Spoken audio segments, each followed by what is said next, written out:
ناظرین، ایک اور دل دہلا دینے والا واقعہ پیش آ گیا۔ سیدہ ثانیہ زہرا 5 ماہ کی معصوم حاملہ بیوی کو شوہر نے بے دستی سے قتل کر دیا۔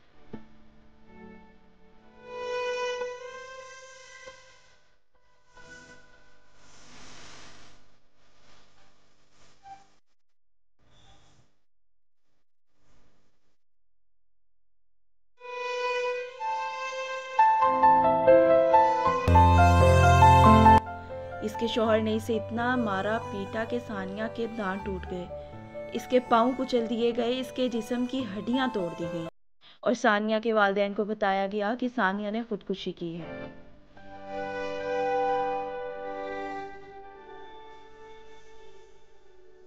ثانیہ کے شوہر سید علی بخاری نے 8 جولائی کے روز اپنی 5 ماہ کی حاملہ جوان اور خوبصورت بیوی کو بے دردی سے قتل کر دیا۔ ثانیہ کے والدین کو کوئی اور کہانی سنا کر یہ شخص اپنی پہلی بیوی، بچوں اور ماں باپ سمیت بھاگ گیا، یعنی فرار ہو گیا۔ اب بات یہ آتی ہے کہ اس بیچاری معصوم لڑکی کا کیا قصور تھا، اس کو اتنا بے رحمی سے قتل کیوں کیا گیا؟ اس کا قصور صرف اتنا تھا کہ اس نے اپنے والد کی طرف سے ملی جائیداد کو بیچنے سے انکار کر دیا۔ صرف یہی نہیں، اس کے شوہر نے پہلے بھی ایک شادی کی ہوئی جس سے اس کے 2 بچے بھی ہیں۔ ثانیہ زہرا کون ہیں، کہاں سے تعلق رکھتی ہیں، آئیے جانتے ہیں۔ سیدہ ثانیہ زہرا سید اسد عباس شاہ کی 20 سالہ بیٹی، جس کے 4 سال قبل بستی بلیل کے جیون شاہ کے بیٹے علی رضا شاہ سے شادی ہوئی۔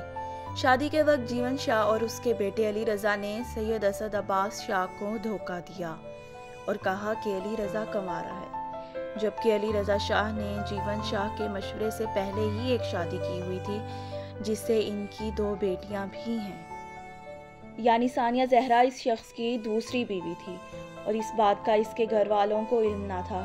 شادی سے پہلے ہر جگہ سے تحقیقات کی، نادرہ سے پتہ کرایا، لیکن ہر جگہ ان کا میریٹل سٹیٹس یعنی سید علی بخاری شاہ کنوارے ہیں، پہلے سے شادی شدہ نہیں ہیں، یہی معلوم ہوا۔ کچھ عرصے بعد یہ معلوم ہوا کہ ان کے 2 بچے بھی ہیں۔ ثانیہ زہرا اور اس کے والدین نے طلاق لینے کا فیصلہ کیا۔ اس شخص نے ہمارے ساتھ دھوکہ کیا، ہمارے ساتھ جھوٹ بولا، ہمیں فریب دیا ہے۔ ثانیہ زہرا کا والد ٹھیک ٹھاک آدمی ہے، اس نے اپنی بیٹی کو ایک علیحدہ گھر دیا ہوا تھا کہ میری بیٹی علیحدہ سکون سے اپنی زندگی گزارے۔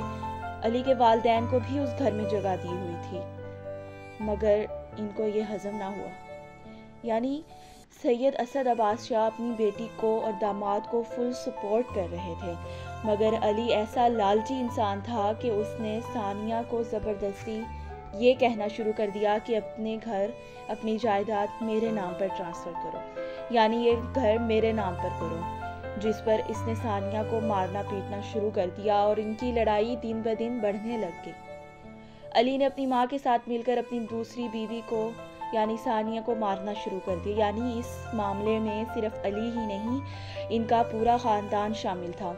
جب یہ سارا معاملہ ثانیہ نے اپنے ماں باپ کو بتایا تو انہوں نے خلا کا فیصلہ کیا، انہوں نے کیس درج کر دیا۔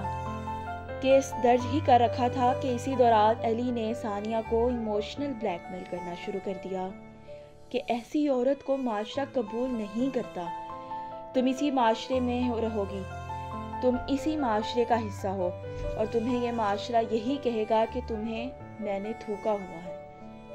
یہ بات ایک عورت کے لیے بہت بڑی ہے، اور کہتا ہے کہ یہ جو بچے ہیں یہ بھی میرے ہیں۔ اس طرح ثانیہ نے علیحدگی کا فیصلہ ختم کر دیا، رد کر دیا، کیونکہ وہ صرف اپنی اولاد اور اس معاشرے کی ڈر کی وجہ سے اپنا گھر بسانا چاہتی تھی۔ اولاد کی خاطر ثانیہ نے علی کے ساتھ رہنا شروع کر دیا، اور اس شخص یعنی سید علی بخاری کی ہمت تو دیکھو، یہ اپنی پہلی بیوی اور بچوں کو بھی اسی گھر میں لے آیا اور معاملات مزید خراب ہونے لگ گئے۔ آخرکار علی نے 8 جولائی کو اپنی بیوی کو اتنا مارا کہ وہ اللہ کو پیاری ہو گئی اور اس کی لاش کو رسی کے ساتھ لٹکا دیا کہ یوں لگے جیسے خودکشی کی ہے۔ 9 جولائی کی صبح جب سب کو، پولیس کو اور ان کے گھر والوں کو یہ معلوم ہوا تو وہ جائے وقوع پر پہنچے تو دیکھا کہ خودکشی کی ہے شاید، مگر اس کے باپ کو یہ یقین نہ تھا کہ میری بیٹی نے خودکشی کی ہے، مگر بیٹی کا باپ تھا، وہ اپنی بیٹی کا بے جان جسم اپنے گھر لے گیا، لیکن جب اگلے دن والد اپنی بیٹی کے گھر پہنچا اور اس کا کمرہ دیکھا تو کمرہ درہم برہم ہوا پڑا تھا۔ کمرے کے کوئی حالات ایسے نظر ہی نہیں آ رہے تھے کہ جیسے ثانیہ نے خودکشی کی ہے۔ کمرے کے حالات واضح تھے کہ ثانیہ نے اپنی جان خود نہیں لی، اس کو مارا پیٹا گیا، اس کو قتل کیا گیا ہے۔ جب یہ بات اسد عباس نے اب پولیس کو بتائی تو انہوں نے ان کی تلاش کی مگر یہ لوگ یعنی علی اپنے گھر والوں سمیت فرار ہو چکا تھا اور اب تک یہ پولیس تحویل میں نہ آ سکے، مگر ان کی تلاش جاری ہے۔ آخر کار بات یہی آ گئی کہ مرد حاکم ہے اور عورت مظلوم، یعنی مرد حکم چلاتا رہے گا، مرد ظلم ڈھاتا رہے گا اور عورت اس کو برداشت کرتی رہے گی۔ شروع سے ہی یہی روایت چلتی آ رہی اور پتہ نہیں کب تک یہ روایت چلتی رہے گی۔ یہ صرف ثانیہ کا ہی قتل نہیں تھا، یہ اس معصوم بچے کا بھی قتل تھا جو ابھی اس دنیا میں آیا ہی نہیں۔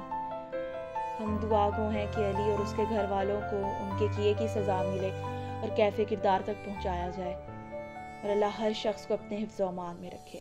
آمین۔